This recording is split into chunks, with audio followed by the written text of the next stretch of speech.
Hello, my name is Larry Fleming, and I live in downtown Atlanta. When I'm here, the closest I get to getting away from all the concrete and glass is when I take my walk through the trees.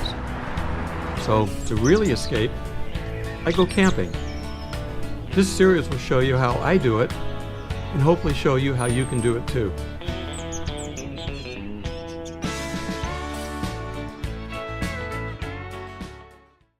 Hello, this is Larry Fleming. This new series is about camping and having fun. We're not going to be eating bugs, small rodents. We're not going to have to look for anything. We're going to take everything with us. Okay, picture this as an outdoor tailgate party. We're going to be camping at state parks. They take care of them. The sites are perfect. We're going to have electricity, water, even porcelain. Enjoy this show. Tell your friends. Let's have fun camping. See you at the campsite. Let's get started. The first part about taking our trip is to pick a date. I'm just going to randomly pick one before I call the campsite, because I have to make sure it fits my calendar first. So I'm looking at the month of May. I've got Cinco de Mayo. I've got Mother's Day. 18th, 19th, and 20th. That looks like a good time.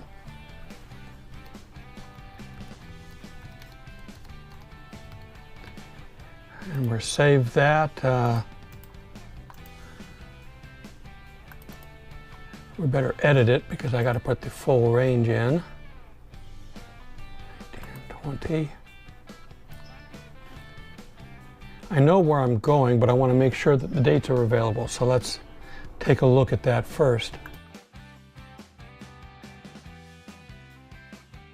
Okay, we're going to go to Google and we're going to do a search. Let's look for camping sites near me, state parks. Let's click on the map and see what that gives us. Okay, there we go. That's what I want. So you want camping sites near me, state parks, and that will show you where we're going to be camping. We are going to go to Red Top Mountain, will be the first place we go. That's up on Lake Altoona in Ackworth. So let's go ahead and go to their website. And now we've got the GeorgiaStateParks.org/Red Top Mountain.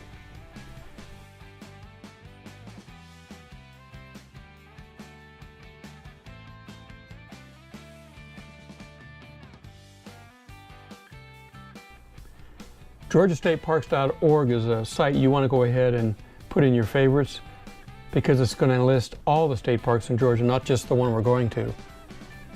And what I want to look at is make a reservation.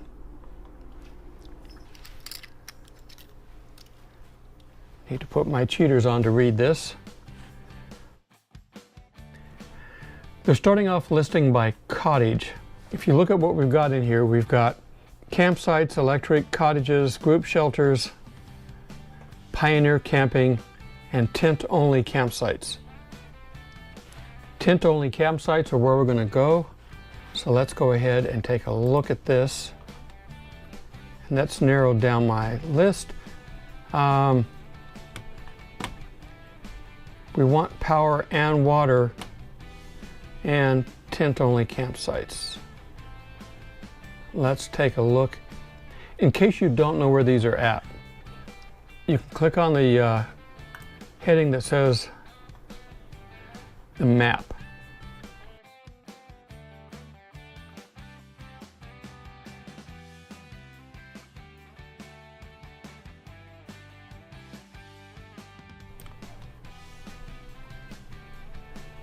And you can see that they put a restroom area to show you how far you'd have to walk to a restroom. They have them here and there. So we're going to go ahead and try out this campsite.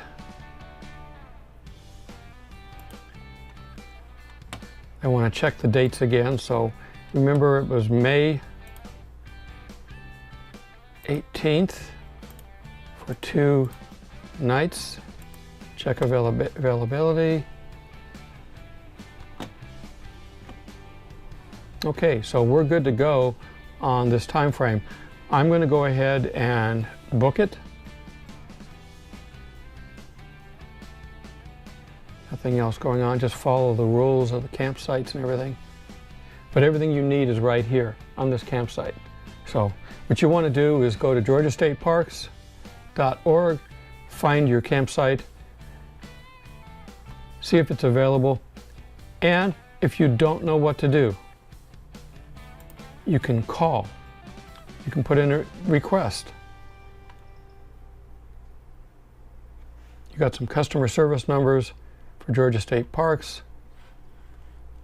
There should be one for Red Top Mountain, specific for them. And here it is, Red Top Mountain State Park. It's a local number here. There is a $5 parking fee. I have an annual pass, and because I'm retired and a veteran, I don't have to pay very much, so I recommend that. Park hours, 7 a.m. till dark. Plenty of time to get there, but office hours, 8 a.m. till 5 if you need to talk. And let's take a look at what we got. We've got a sandy beach, a marina, boat ramps, boat docks. There's playgrounds if you have kids. Things to do and see. Archery, biking, boating, fishing. Anything you want to do. There's miniature golf. Picnicking, swimming, tennis. Might take my tennis racket. And you can schedule weddings there. Not that I'm encouraging anybody. Everything you need is online. Use Google, but gastateparks.org is the site to go to, and we're looking for local campsites. The first one we're going to go to is local because I want to do a breakdown of my equipment and make sure that it's okay. And if there's a problem, I'm close enough that I can come back, or I can go to a local store. It won't be very far to get into town. It's up near Cartersville, so that won't take long if I have to run into town, find a package store or market or whatever. I know when I'm going, I know where I'm going. Now, let's talk about equipment. Now, equipment is one of the things that you really need to think about. You can go out and buy brand new equipment. A lot of people do. They use it 2 or 3 times, find out they don't like it, and then they sell it. So you can get used equipment from friends, relatives, thrift stores, or yard sales. And you don't have to pay what they did because they want to get rid of this. They're tired of looking at it. If it's damaged and you can fix it, you can pay 10 cents on the dollar. They may even give it to you. You're going to need a tent, sleeping bag. If you don't have coolers already, you're going to need something to take food up in. You know, all the general things that we're going to talk about here in a little bit. You can get these things used and they won't cost you very much. We talked about Dutch ovens. I showed a couple of videos on my site to show you how to take care of a Dutch oven. All ironware is the same, whether it's a skillet, a griddle, whatever. You take care of them the same way. You're going to clean them the same way. We haven't shown you that, but I'll show you that at the campsite. I'm done talking at this point. I'm going to pull out some gear. We're going to look at it, get you some ideas on what you can take. You don't have to take anything if you want to go the high route. You can take an RV. There's going to be power hookup for you. Everything you need for an RV is set up there already. You can rent a cabin. Some of the lodges, some of the parks have lodges and you can stay in them. It's like a hotel, but you can still use all the other amenities. So if you want to go that route, you can. I'm going the economical route, but I also like sleeping in tents.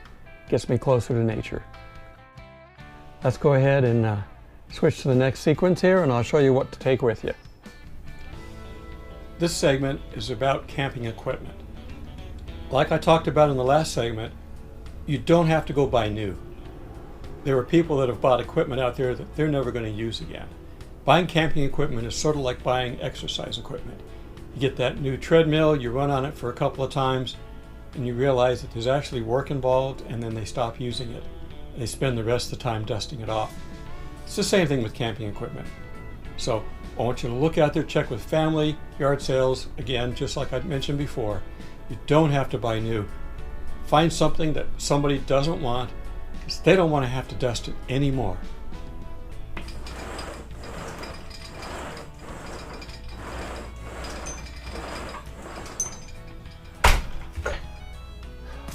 Look at all that dust. I dusted this thing 6 months ago. Okay, time to clean.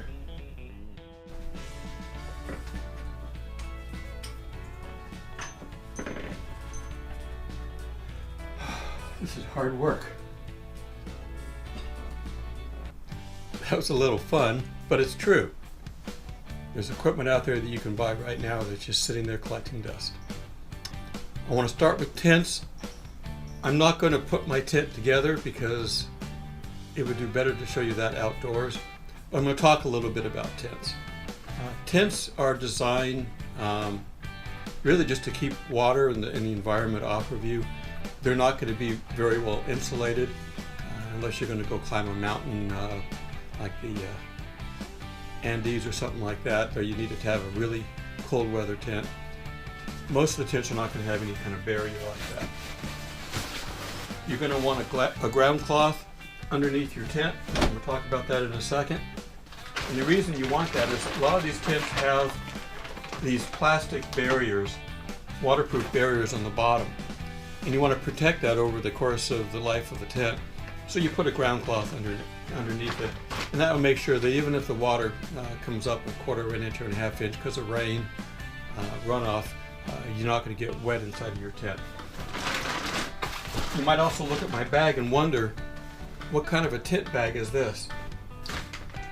I found that over the years of having tents, the larger tents are harder to get back into their original manufacturing bags. My suspicion is that manufacturers of tents hire out-of-work circus elephants to sit on the tent to compact them down so they can fit inside there. And I don't have access to one, so I got this larger duffel bag, and it holds a tent, it holds my tarp, I've got stakes in the bottom. It's a lot better than that. If you have a smaller tent, like I carry in my bucket, they will fit back inside their bags. The small tents tend to do that. This is my backup tent that I carry with me, so that if something's wrong with the main one, I still have a tent. I have had to sleep in my car before because I've had a tent failure without a backup. So have your tent checked out. Make sure that if you pick up a tent, whether it's new or used, you put it together before you get to the campsite. There could be something broken, missing, or you may not be able to figure out how to put it together. The instructions are there, but they're sometimes confusing, so put it together at least once before you go out there. You're also, on most of these tents, I like to, every season, spray a waterproofing barrier on them, especially on the fly. And you can get that in most camping sections. Tall can. I don't have any with me here to show you, but you can find them in the camping section. It's standard just to make sure that the water runs off instead of collects on it. If you don't spray them, it may get wet. It's like taking care of your boots when you go out hiking for the first time with your new boots or with older boots. You want to oil them up again just so that they're seasoned just for the year, keep the water off. One thing we haven't talked about yet is you should have some kind of a checkoff list to make sure that you've got everything you need to take with you. I've gotten to campsites and forgot a coffee pot. If you can imagine what that's like in the morning, you don't want to have to imagine that. So have a checkoff list. As you pull things off the shelves and you stage them, use your checkoff list to make sure you've got everything there. I got a separate list inside of my tote here that has all my essentials that I want to have with me every time I go camping. So I just keep them in the tote. I don't put them up. It's too much work to put them up and pull them back, so I take that with me. It says base camp on the side of it, so I know that that's for my base camping. I've got a separate tote that has gear for my backpacking. Backpacking gear tends to be smaller.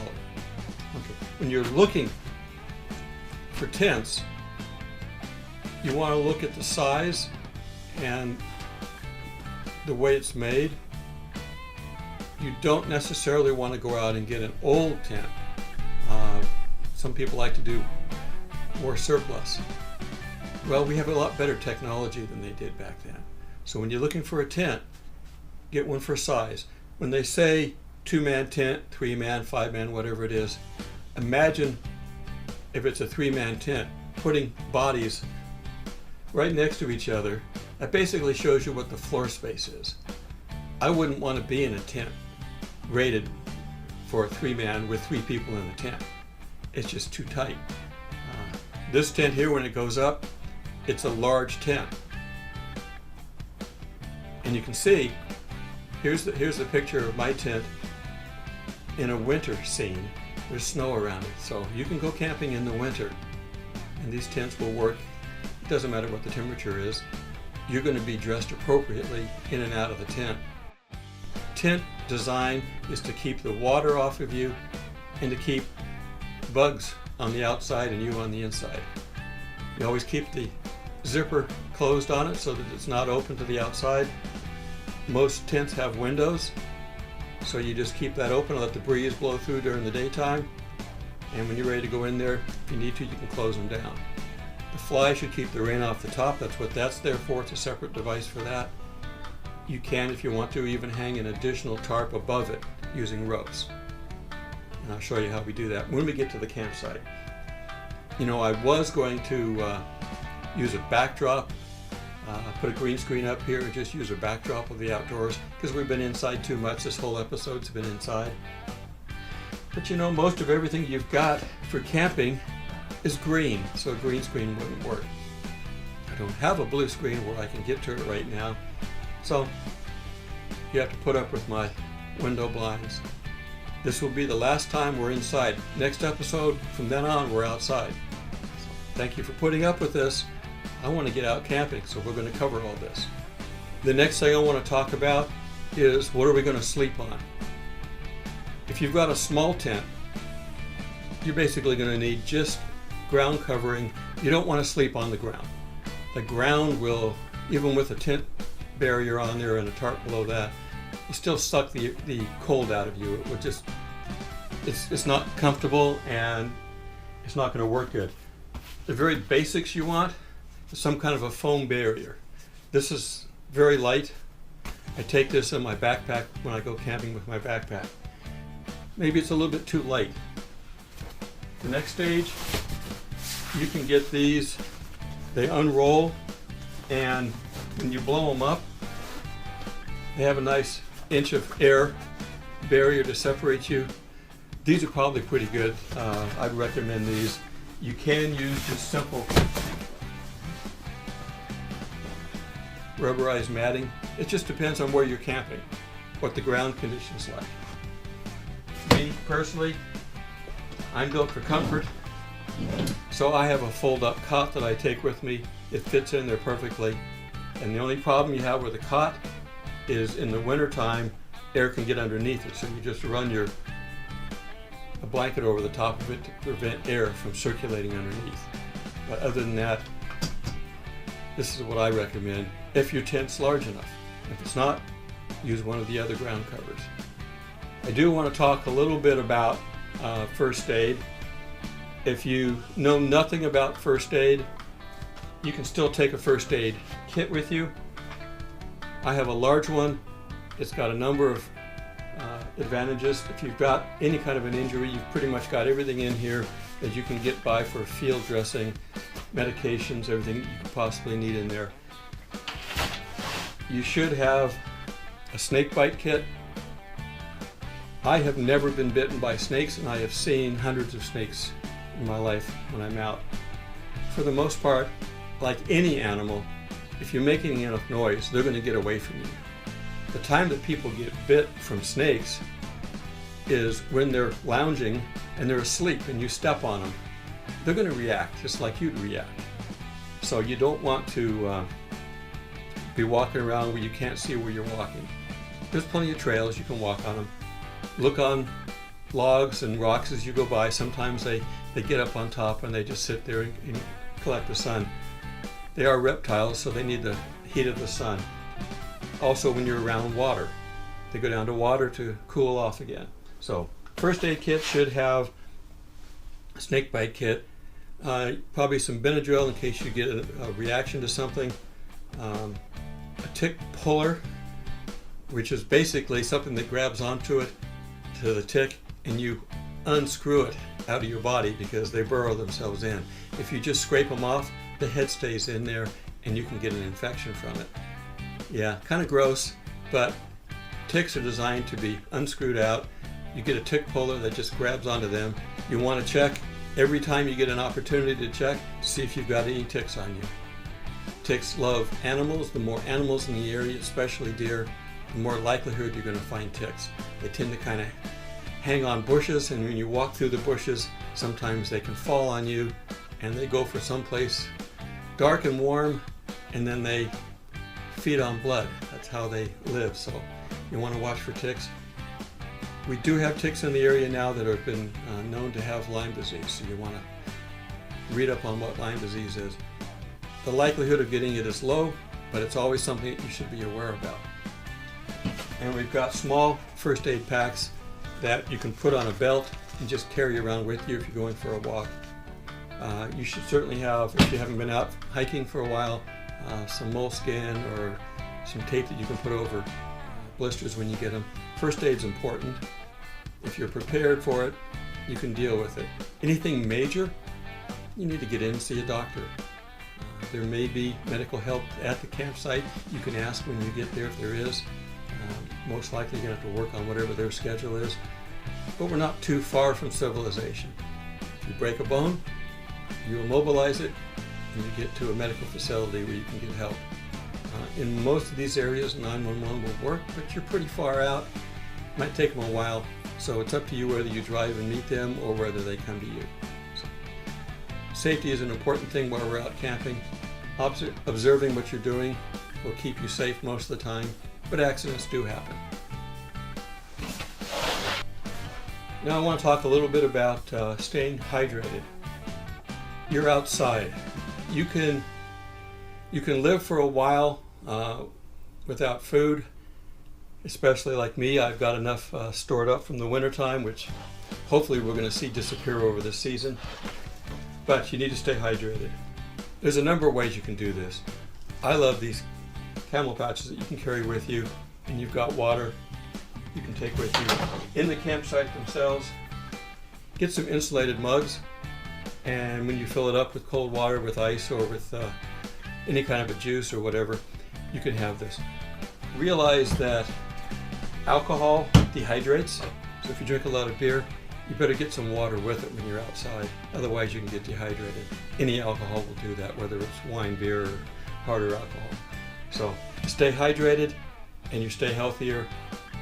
You can live without food for a few days, but very little time without water before you start having side effects. So take care of yourself.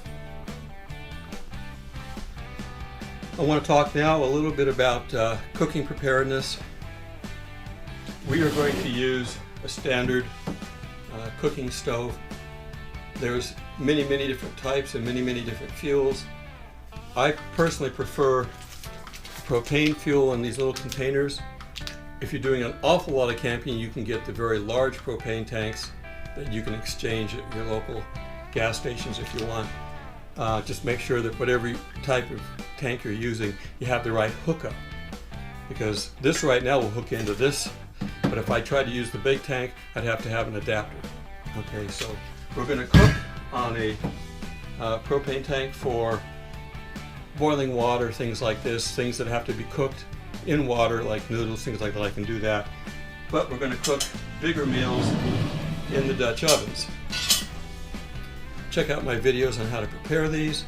Once you've got these set, I use a charcoal starter. You can find these at most sporting goods stores and camping stores.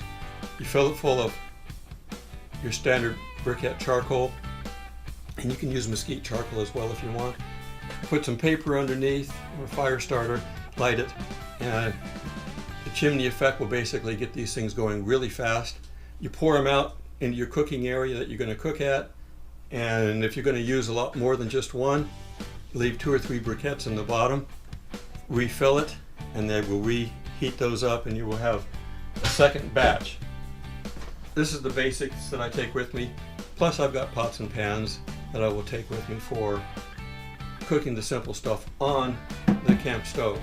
With this, you can pretty much cook anything. Now, I'm going to try to cook in one of my meals cornbread in one of these. In my other Dutch oven, I'm going to cook a chili. See, these are the things that you can fix. They're standard recipes. I'll put them up on my page when I put the episode up that we cooked that in. So, get you some of this stuff. Remember, it doesn't have to be new when you get it. You can take care of it, and it will last forever. One thing I do have to show you is if you do go with a tank, they make trees that you can put on them, which is what this one is, and that way you can put a lamp at the top and run all your other camp stoves and equipment off of that. So, we're going to talk about lighting. When you get out there at night, you need to have light. In your tent, I don't know if I mentioned this already, but in your tent, you should never have anything combustible in your tent at all. The tent will collect carbon dioxide, anything else that's burning, it will connect the gases inside, and it can be deadly. I know years ago we had a father and son die because they took their little barbecue into the tent with them for heat. So you do never want to take combustibles in your tent. Some tents are flammable, some are more resistant, but never take combustibles in. So I have an electric, battery powered, that I can carry around with me. I also have a propane fueled one, which runs off the same fuel that my camp stove runs off of. You just attach it to the fuel and it will run off of that. These run off of a mantle. It's basically a cloth mantle that you put in there. When it's brand new, it looks like a piece of woven cloth. When you burn it, it turns into a filament type harder material, but it's also very brittle. So you want to take care of these. That's why mine's in a container to protect it. But these things will burn very bright for a long time. You can adjust the brightness, how much gas you're using on the side, and basically you light these things with matches or whatever else you've got, a longer lighter you can light these with. So these are the type of lights you want to have. These type of lights, because they are burning, you don't want to put them near branches that can catch fire.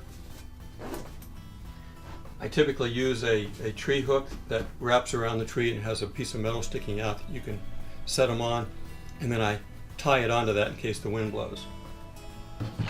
Flashlights. You can have a million different shapes and sizes of flashlights. You take all these with you. I have a separate tub that I keep extra batteries in. You never know. I don't change batteries every time I go up. I run these until they run out, and then I go into my spare batteries and I replace them. That way I'm not wasting energy in the batteries. And batteries do have a shelf life. Even rechargeable batteries have a shelf life of 2 to 3 years, and then they stop working. Have a personal, you can carry in your pocket if you want. There are others, the smaller metal ones, you see them advertising on TV. And I even have a wind-up one that I can figure out how to unlock it. There we go. And it will power up, and I can use that if I need to. Keep in mind that batteries are important, but so are light bulbs. If you use a common flashlight all the time, carry a separate light bulb with them. Some of them have a compartment inside of them that you unscrew, and there's a spare light bulb in there. If you use it, order one and put it back. It doesn't do you any good to get up there and have something not working. The same thing with your propane-powered lamps. Have separate bag or supplies and have a mantle in it in case this one breaks. They don't work well without a mantle, so you got to have that, or keep them in the bottom of the container like this. You want to have enough fuel to get you through the weekend, but bring extra. I do the same thing with fuel that I do with batteries. I run them until they run out, and then I grab one from my extra supplies and replace it. That way I'm not carrying around a whole bunch of containers with, a little bit of fuel in them. So bring extras, use up the ones you got. These are throwaway. I have people that have told me that they fill these up. I don't recommend it. There's a safety issue involved in that. You have to really know what you're doing. If you figure it out and know what you're doing with it, that is an option, but I don't like to do that. So they're not that expensive. I use them. It's part of the expense of camping. I'm trying to think of anything else that we need to think about. Clothing. My shirt is a wickable shirt, which means that if I get hot and sweat, it will wick the moisture off of me and it will stay dry as much as possible.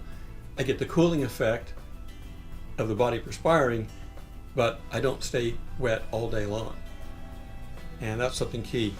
My pants, which you really can't see, are, I'm wearing long pants, but they're designed where the legs through a zipper can be removed, and then I end up with shorts. So you can start off cool in the morning with these, take the legs off, and you've got shorts to get through the rest of the day. Along that line, make sure you take some kind of a bug spray with you, because there are bugs outside, something for the sun, some kind of protector.